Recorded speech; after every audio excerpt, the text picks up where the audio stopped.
नरेंद्र मोदी 75 साल की अपनी उम्र पूरी कर चुके हैं। उन्हें हटाए जाने को लेकर, प्रधानमंत्री के चुनाव को लेकर कई बातें होती रहती हैं लगातार। इस बीच गडकरी भी एक के बाद एक बयानबाजियां करते रहते हैं। सरकार के खिलाफ बोलने में गडकरी कभी पीछे नहीं हटते हैं और अब तो एक दावा हो गया है कि नरेंद्र मोदी के हटाए जाने के बाद गडकरी को पीएम बनना चाहिए, गडकरी पीएम बनेंगे, ये दावा किया गया है। आखिर ये दावा किसने किया है और गडकरी को लेकर ये जो हलचलें हैं ये क्यों चल रही है, इस पर बात करेंगे। हमारे साथ चंद्रकांत जी हैं। चंद्रकांत जी, क्या गडकरी प्रधानमंत्री को लेकर, जैसे पहले कहा जा रहा था कि वो अध्यक्ष बन सकते हैं क्या, लेकिन अब सीधे प्रधानमंत्री तक बात पहुंच रही है? बिल्कुल पहुंच रही, क्यों नहीं पहुंच रही है। नितिन गडकरी ने क्या कहा था? नितिन गडकरी ने कहा था कि मुझको इंडिया गठबंधन की तरफ से ऑफर मिला था, लेकिन मैंने उस ऑफर को एक्सेप्ट नहीं किया। आपको ये बयान याद होगा नितिन गडकरी का। आपको नितिन गडकरी का ये भी बयान याद होगा कि जो नेता होते हैं, जो जितना बड़ा नेता होता है उतना बड़ा झूठा होता है, उसको होना पड़ता है। ये भी तो नितिन गडकरी ने कहा था। नितिन गडकरी ने ही ये बयान भी दिया था ना, जब उन्होंने ये कह दिया था कि एक राजा को, एक शासक को कभी भी अहंकारी नहीं होना चाहिए, जनता के बीच रहना चाहिए, जो भ्रष्टाचार की बात करेगा मैं उसको कस के लात मारूंगा। नितिन गडकरी ने ही तो ये सारे बयान दिए थे।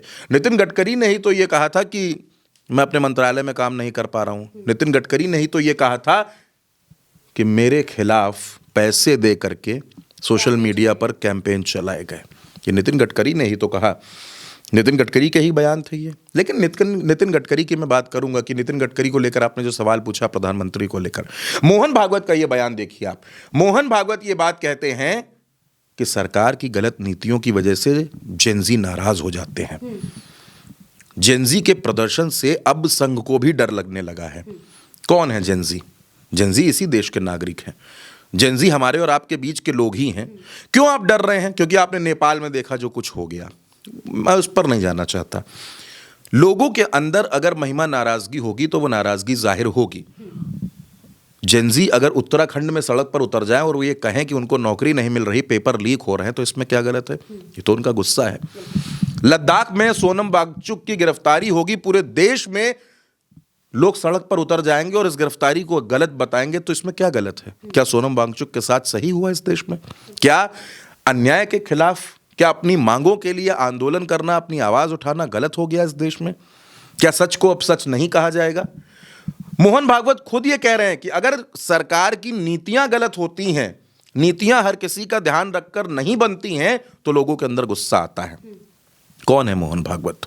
संघ के प्रमुख। कौन है गडकरी? संघ के करीबी। कौन है गडकरी? नागपुर के सांसद। कौन है गडकरी? बीजेपी के अध्यक्ष रह चुके हैं। और कौन है गडकरी? जिनकी गुजरात लॉबी से कभी बनी नहीं। आप याद करिए, 2014 से लेकर ये 2025 आ गया। नितिन गडकरी इकलौते आदमी होंगे जिन्होंने इतने बयान दिए हैं। कोई और मंत्री आपने देखा इतने बयान देते हुए खुलकर? बिल्कुल, और स्पष्ट तौर पर खुलकर वो बोलते हैं। और अब कांग्रेस के एक विधायक हैं, दक्षिण भारत से आते हैं, कांग्रेस के विधायक हैं गोपाल कृष्णन। वो ये कह रहे हैं कि नरेंद्र मोदी के बाद भारतीय जनता पार्टी में अगर कोई योग्य व्यक्ति है तो वो नितिन गडकरी हैं, जो प्रधानमंत्री बन सकते हैं। अब आप भूल जाइए जो नाम चल रहे थे, बहुत से नाम रेस में थे। मोदी के बाद कौन, मोदी के बाद कौन, ये सवाल था। अब नितिन गडकरी के नाम अचानक सुर्खियों में। और आज से नहीं है महिमा, आज से नहीं है। नरेंद्र मोदी जब 75 बरस की उम्र को पूरा भी नहीं किए थे, यानी सितंबर के महीने से पहले, उपराष्ट्रपति के चुनाव से पहले, तब से यह बहस चल रही है कि नरेंद्र मोदी के बाद कौन। वो भारतीय जनता पार्टी जो अभी तक अपना अध्यक्ष नहीं चुन पाई। नितिन गडकरी से पूछा गया कि भाई भारतीय जनता पार्टी अपना अध्यक्ष क्यों नहीं चुन पा रही, तो नितिन गडकरी ने कहा इस सवाल के बारे में मुझसे मत पूछो, इस सवाल के बारे में नड्डा से जाकर पूछो। नड्डा कौन है? गुजरात लॉबी के ही तो खासम खास हैं। ये वही भारतीय जनता पार्टी है महिमा, जो ये कहती है कि एक व्यक्ति को दो पद की थ्योरी नहीं चलेगी। लेकिन 1 साल से भी ऊपर हो गया, जेपी नड्डा अध्यक्ष भी हैं और केंद्रीय मंत्री भी हैं, 2-2 पदों पर वो बैठे हुए हैं। तब कहां चले गए नियम? नितिन गडकरी वही सवाल तो पूछ रहे हैं। और मोहन भागवत भले ही कुछ ना बोल रहे हों, कोई बहुत ज्यादा खुलकर बयान ना दे रहे हों, लेकिन क्या मोहन भागवत ने पिछले 1 साल में बयान नहीं दिए? मणिपुर को लेकर उन्होंने बयान नहीं दिया, हिंदू मुस्लिम को लेकर उन्होंने बयान नहीं दिया, मस्जिदों के नीचे शिवलिंग खोजने को लेकर उन्होंने बयान नहीं दिया। बहुत कुछ उन्होंने कहा। 75 साल को लेकर उन्होंने नहीं कहा, सब कुछ कहा।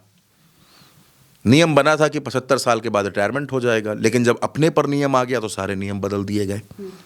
आज नरेंद्र मोदी को जननायक शब्द से भी दिक्कत होने लगी है। राहुल गांधी को कहा जा रहा है जननायक। क्यों परेशान हो गए? क्यों परेशान हो गए नरेंद्र मोदी? परेशानी की वजह जो है असल में महिमा वो ये है कि चाहे मोहन भागवत हो या नितिन गडकरी हो, कभी कभी ये लोग खुलकर और कभी कभी दबी जबान से कुछ ऐसा कह देते हैं जो नरेंद्र मोदी को परेशान करने लगता है। और अगर ना परेशान होते तो 16 अक्टूबर को भागे भागे आंध्र प्रदेश ना जा रहे होते। हमारी और आपकी ही इस बात पर, इस खबर पर चर्चा हुई थी कि नायडू अपने सांसदों के साथ दिल्ली पहुंच गए और उन्होंने कहा कि हमको ये चाहिए, हमको ये चाहिए, हमको ये चाहिए, हमको ये चाहिए। तमाम मांगे उन्होंने रख दी। क्यों? क्योंकि उनके पास 16 सांसद हैं और उनके समर्थन से सरकार चल रही है। नायडू अगर रूठे और इस सरकार से वो टूटे तो उसके बाद इस सरकार का क्या होगा? नीतीश और नायडू, ये दो व्यक्ति बड़े इंपॉर्टेंट हैं और इसीलिए नायडू को मनाने जा रहे हैं नरेंद्र मोदी। 16 अक्टूबर को वहां पर अरबों का काम होने जा रहा है, विकास परियोजनाओं का। खैर, मैं उस पर नहीं जाता, लेकिन स्थितियां ये चल रही हैं। दूसरी तरफ जब ये कहा जाता है कि नितिन गडकरी प्रधानमंत्री बन सकते हैं, नितिन गडकरी प्रधानमंत्री हो सकते हैं, तो ये बात कितनी चुभती होगी, ये बात कितना परेशान करती होगी, ये बात कितना हैरान करती होगी, आप इसको सोच कर देखिए। और दूसरी तरफ मोहन भागवत, इस सरकार कहती है कि हमारा डंका बज रहा है, विदेशों में हमारा डंका बज रहा है, दुनिया में जय जयकार हो रही है, और मोहन भागवत कहते हैं कि नीतियां सबको ध्यान में रखकर बननी चाहिए, विदेश नीतियां नहीं सही। वो तो ट्रंप के टैरिफ पर भी बोल रहे हैं, तमाम जगह पर वो बयान दे रहे हैं। लेकिन आपने बिल्कुल ठीक कहा कि नितिन गडकरी का नाम जो अचानक से सुर्खियों में आया है, अचानक से रेस में आया है, ये भारतीय जनता पार्टी में टॉप 1 और टॉप 2 को परेशान करने वाला है। अब नितिन गडकरी प्रधानमंत्री बनेंगे या नहीं बनेंगे, ये नितिन गडकरी जाने। लेकिन एक बात महिमा बिल्कुल साफ है कि नवंबर के महीने में केंद्र सरकार में एक बड़ी हलचल के संकेत जरूर दिख रहे हैं। बिल्कुल, और गुजरात लॉबी की नितिन गडकरी से बिल्कुल भी नहीं बनती है, बहुत अच्छी तरीके से उनकी नहीं बनती, क्योंकि गडकरी संघ के करीबी है। और अगर उनको लेकर ये बात होती है कि वो प्रधानमंत्री बन सकते हैं, यहाँ तक कि कांग्रेस के नेता अगर ये बातें कहें कि नितिन गडकरी को प्रधानमंत्री बनना चाहिए नरेंद्र मोदी के बाद, तो ये बात गुजरात लॉबी को काफ़ी अच्छे तरीके से चुभने वाली है। अब जाहिर सी बात है कि बिहार चुनाव के बाद नवंबर के महीने में बहुत कुछ बड़ा बीजेपी में हो सकता है। फिलहाल के लिए मेरे साथ इस चर्चा में इतना ही। आप देखते रहिए उल्टा चश्मा यूसी।